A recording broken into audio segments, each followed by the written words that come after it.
మన VVIT university, absolute discipline, absolute education. బంగారం ధరలు కొద్ది రోజులుగా ఫ్లక్చుయేట్ అవుతూ ఉన్నాయి, మనకు తెలిసిన విషయమే. అయితే తాజాగా వింటున్నది ఏంటంటే బంగారాన్ని కొనడం కంటే కూడా అమ్మేవాళ్ళు ఎక్కువైపోయారంట. అదేంటి? జనరల్గా కొంటూ ఉంటారు కదా, ఎందుకు అమ్ముతున్నారు సడన్గా? ఇదే మీకు వచ్చిన డౌటే, నాకు కూడా వచ్చింది. సో ఇదే విషయం మనం ఇప్పుడు ప్రముఖ మార్కెట్ అనలిస్ట్ ప్రశాంత్ గారిని అడిగి తెలుసుకుందాం. ప్రశాంత్ గారు నమస్తే అండి.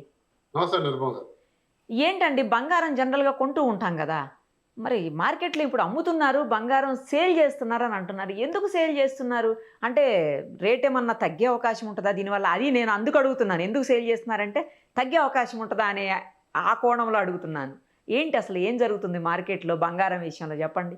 ముందుగా మీరు బంగారం అనేది విరివిగా అంటే చాలా ప్రజలందరూ కూడా అమ్ముతున్నారనే మాటల వాస్తవం గురించి మాట్లాడతామండి. మీరు చెప్పింది ముమ్మాటికి వాస్తవం. ఎందుకంటే ఇండియన్ బులియన్ జ్యువెలర్స్ అసోసియేషన్ వాళ్ళు రీసెంట్ గా ప్రకటించారు, ప్రతి సంవత్సరం కూడా ఎంతో కొంత రీసైకిల్డ్ గోల్డ్ అనేది మార్కెట్ లోకి వస్తుంది. అంటే పాత బంగారాన్ని అమ్ముకోవడము అవసరాలకు, లేదా తిరిగి కొత్త బంగారం తీసుకోవడానికో. కాకపోతే ఇప్పుడు ప్రజెంట్ ఉన్న న్యూస్ ఏంటి అంటే, దాదాపుగా ఏప్రిల్, మే, జూన్ మాసంలో అంటే దాదాపుగా 50 టన్నుల బంగారాన్ని ఇండియన్స్ అంటే అమ్మడానికి ఆసక్తి చూపించారు. అంటే దాదాపుగా 50 టన్నుల బంగారాన్ని సేల్ చేశారు. ఇది ఎక్స్చేంజ్ కాదు కదండి, ఇది ఎక్స్చేంజ్ కాదు, ఓన్లీ సేల్. సో సేల్ ఇది జనరల్ గా సేల్ జరుగుతుంటది ప్రతి ఇయర్ కూడా. లాస్ట్ ఇయర్ ఇదే టైం తో పోలిస్తే దాదాపుగా 50 to 70% ఇది అధికంగా ఉంది అనేది ఒక న్యూస్ ఐటమ్. ఇది డెఫినెట్ గా అంటే క్రెడిబుల్ న్యూస్, అంటే ఇండియన్ బులియన్ జ్యువెలర్స్ అసోసియేషన్ వాళ్ళు వ్యక్తపరిచింది. ఇక్కడ మనం చూడాల్సింది ఏంటంటే ఇది చాలా చిన్న మొత్తం. అంటే మీరు చాలా మంది బంగారం మీద ఆసక్తి ఉన్న వాళ్ళకు ఒక చిన్న డేటా పాయింట్ ఏంటంటే, ప్రపంచంలో ఇప్పటి వరకు బంగారం మొత్తం కూడా వెలికి తీసింది మైండ్ గోల్డ్ ఒక 2 లక్షల టన్నులు ఉంటుంది. 2 లక్షల టన్నుల్లో దాదాపుగా భారతీయుల దగ్గర బ్యాంకుల్లో కానీ అంటే రిటైలర్స్ గా జ్యువెలర్స్ అంటే మన ఇళ్లలో కానీ 30,000 టన్నులు ఉందన్నది ఒక అంచనా. భారతీయుల దగ్గర అత్యధికంగా ప్రపంచంలో అత్యధిక రీటైలర్స్ గా అంటే ఇళ్లలో 30,000 టన్నులు ఉందని ఒక అంచనా. దాంతో పోలిస్తే 50 టన్నులు పెద్ద బంగారం ఏం కాదు, కానీ 50 టన్నులు చాలా చిన్నది. కానీ అమ్ముతున్న విధానంలో కానీ అమ్ముతున్న వాల్యూమ్స్ లో చూసుకుంటే మీరు చెప్పిన మాట ముమ్మాటి కూడా వాస్తవం. అది ఎందుకనేది ఒకసారి చర్చిద్దాము. బట్ కాకపోతే ముందుగా బంగారం రేటు దాని స్థాయి గురించి ఒక చిన్న మాట కామెంట్ చేసి అటు వెళ్దాం. బంగారం రేటు డెఫినెట్ గా మనం అనుకున్న స్థాయి కంటే కూడా దాదాపుగా 1,40,000, 1,39,000 24 క్యారెట్ల బంగారం నాకు తెలిసి ఇయర్ టైంలో ఇదే లీస్ట్ అనమాట. దాదాపుగా 1,39,000 24 క్యారెట్, 1,21,000 అరౌండ్ 22 క్యారెట్, 1,22,000 లో 22 క్యారెట్ బంగారం వెళ్ళడం అనేది జరిగింది. ఇది అసలు భారతదేశంలో బంగారం ఎంత అమ్మినా కొనినా ఈ రేట్ కి దానికి తేడా ఉండదు. ఎందుకంటే గోల్డ్ అనేది డిటర్మైన్ అనేది అంతర్జాతీయంగా డిటర్మైన్ అవుతుంది. అది కూడా డాలర్లలో ఔన్స్ బంగారం డిటర్మైన్ అవుతుంది. వరల్డ్ గోల్డ్ కౌన్సిల్ ప్రకారంగా ప్రపంచంలో జరుగుతున్న ఇన్వెస్ట్మెంట్స్ లేదా డాలర్ వాల్యూకి సంబంధించి, యుఎస్ లో జరుగుతున్న ఫెడ్ రిజర్వ్ కరెక్షన్ చేస్తున్న వడ్డీ రేట్లకు సంబంధించి బంగారు వాల్యూ ఎప్పుడు ఆధారపడి ఉంటుంది. కాబట్టి వాటికి భారతదేశంలో జరిగే ట్రాన్సాక్షన్స్ కి బంగారు ధర అనేది డెఫినెట్ గా మారదు. ఇక్కడ మీరు ఒక 100 టన్నులు 500 టన్నుల బంగారు ఇక్కడ అమ్మినా కూడా ప్రపంచంలో ధర అనేది ఖచ్చితంగా తేడా రాదు. సో బంగారు ఆ రేంజ్ లో ట్రేడ్ అవుతుంది. కాబట్టి మనం వాస్తవంగా చూసుకుంటే ప్రపంచంలో ఆర్థిక మాంద్యం కాకుండా కూడా ద్రవ్యోల్బణం, ఇన్ఫ్లేషన్ అంటారు. అమెరికాలో ఇన్ఫ్లేషన్ భయం పట్టుకుంది. దాదాపుగా వస్తువుల ధరలన్నీ పెరుగుతున్నాయి. కాబట్టి వాళ్ళ సెంట్రల్ బ్యాంక్ ఫెడ్ రిజర్వ్ ఇక వడ్డీ రేట్లను తగ్గించకూడదు, వీలైతే పెంచాలని సంకేతం ఇవ్వడము, అక్కడ ఉండే బాండ్ ఈల్డ్స్ ఇస్తున్న రిటర్న్స్ చాలా లాభదాయకంగా ఉండడంతో ఇన్వెస్టర్లు అందరూ కూడా బాండ్ ఈల్డ్స్ వైపే మొగ్గు చూపడంతో బంగారం అనేది కాస్త ప్రేమ తగ్గడం, దాని వాల్యూ తగ్గడం జరిగింది గత 2-3 నెలలుగా. ఎందుకంటే 2024 లో మొదలైన బంగారు అప్రత్యాసంగా దాదాపు డబల్ అయింది. 25%, 28% 24 లో ఇచ్చింది, 75% 25 లో ఇచ్చింది. అప్ టు మార్చ్ వరకు, యుద్ధం మొదలు కానంత వరకు కూడా 10% గ్రోత్ తో 1,70,000 ఉన్న బంగారం అమాంతంగా ఇప్పుడు 1,40,000 పడింది. ఇక్కడ నుంచి ఎక్కడికి వెళ్తుంది? 1,20,000 వెళ్తుందా, లేదా కొద్ది మంది అంటున్నాడు 1,00,000 వెళ్తుందా అనేది పెద్దగా మనం ఆలోచించలేం. కానీ దాదాపుగా 1,40,000లో విత్ హోల్డ్ చేసుకోవచ్చు అనేది ఒక అంచనా.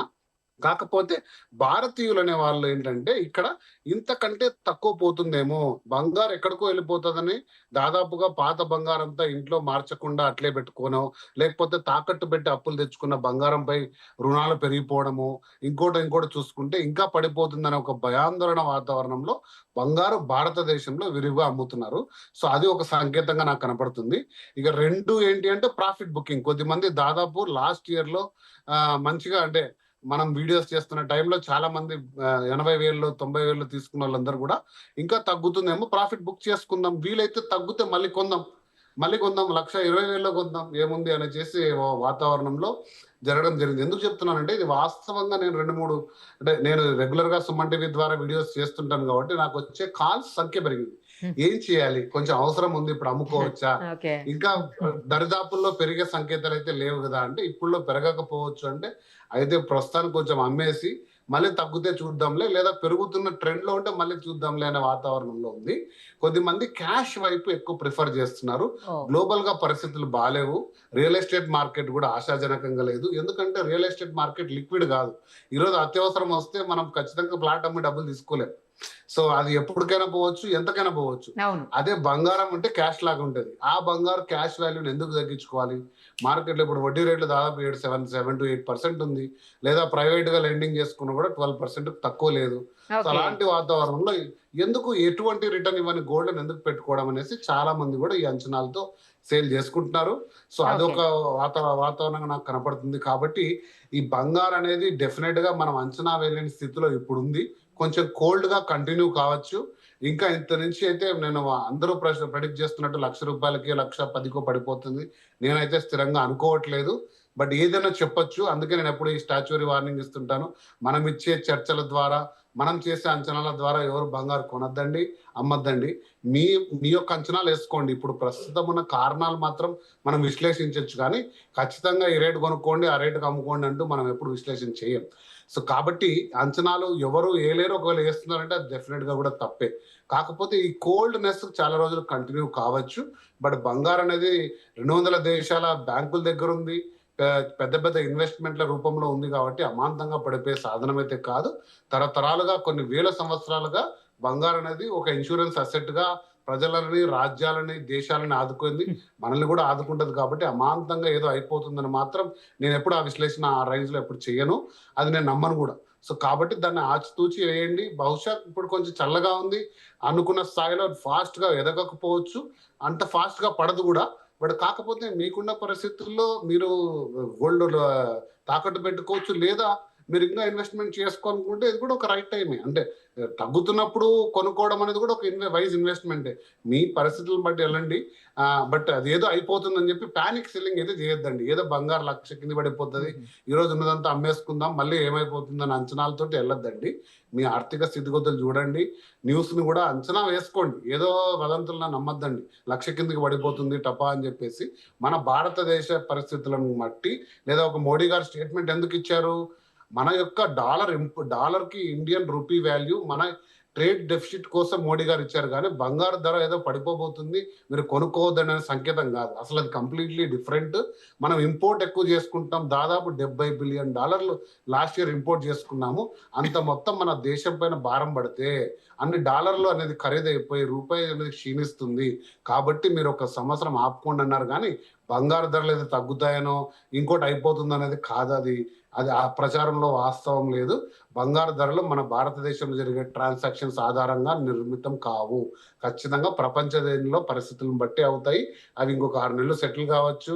మళ్ళీ భారతదేశంలోనే కాదు, ప్రపంచ దేశాల్లో ద్రవ్యోల్బణం స్థాయి కిందికి వచ్చి బ్యాంకులు వడ్డీ రేట్లు తగ్గిస్తే బంగారు ధర ఖచ్చితంగా రెక్కలు వస్తాయి. ఆ రోజులు మనం చూస్తాం. అప్పటి వరకు కొంచెం ఆచితూచి వేయండి అని నేను చెప్తాను. ఏదైనా 1,00,000 కింద అయితే పడదు కదా, అది గ్యారంటీ. 1,20,000 వరకు కూడా దాదాపు రాకపోవచ్చు అండి నిరుపమ గారు. ఎందుకంటే లాస్ట్ టైం 1,40,000 వచ్చినప్పుడు మళ్ళీ తిరిగి పుంజుకొని 150 వరకు వెళ్ళింది. బట్ ఇప్పుడు చాలా కోల్డ్ గా ఉంది. 140 చాలా రోజుల నుంచి ఉంది. 140 అనేది 1,00,000 కిందికి వచ్చే బంగారం ఛాన్సే లేదండి. 1,20,000 వరకు కూడా రాకపోవచ్చు. బహుశా కొంచెం కోల్డ్ అవుతుండొచ్చు. బట్ కొనాలనుకుంటే కూడా ఇది మంచి టైమే కావచ్చు. లేదా మీరు సెల్ చేసుకొని అది ఏదైనా ఆర్థిక అవసరాలు ఉన్నాయి, ఇంకా కొంచెం పడుతుంది అనుకున్నా కూడా కొద్ది మొత్తంలో మీ అవసరాల దృష్ట్యా చేసుకోండి. లేదా తనఖా పెట్టుకోండి. ఇప్పుడు లోన్ టు వాల్యూ కూడా దాదాపుగా ఆర్బీఐ రూల్స్ అన్ని సడలించింది. ఏ రోజు వాల్యూ ఉంటే ఆ రోజు వాల్యూ ప్రకారం ఇస్తున్నారు బ్యాంకులో లోన్స్ కూడా. కాబట్టి చూసుకొని వేయండి అని చెప్తాను. రైట్ అండి. Thank you so much. Thank you.